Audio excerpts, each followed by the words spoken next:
in the future, I would like to see Grand Junction doing a little bit more playing, a little bit more exposure. We haven't had a lot of that. We've been working more in the studio. We've been more or less confined and very few gigs. I think that's going to change. We've got our cassette project that we had worked on, and we have some other demos that are kind of being thrown out right now to different people. I'd like to get into a coffee house circuit.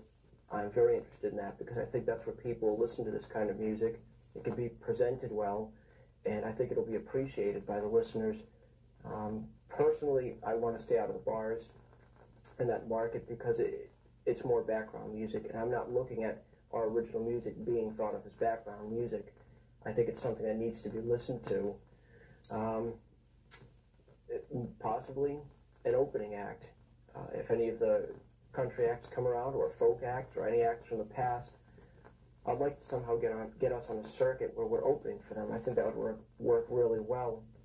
Not only for us, but I think we'd be a good warm-up band for the acts that are headlining.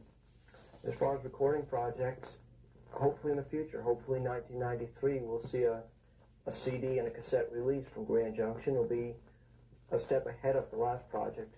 The last project we had worked on was pretty much myself and Mike and our steel player in the first 6 months of the inception of the band.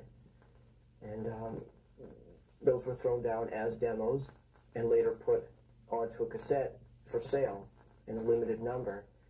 This next project I'd like to see as a major project. I'd like to see 24-track studio recording if possible. And I'd like to market this as CD format also. You tend to have a lot of trouble getting your music played on radio stations when you only present cassette. CD is a good format, and it is what the music industry has been moving towards. I'd like to have us represented in that nice, clean sound. I think the instruments that we play and the textures that we get from that would be very conducive on CD. I think there'd be a lot of interesting material that we could put on that, and that's something Grand Junction's looking forward to in the future. So if we do play out, I hope to see all of you out there.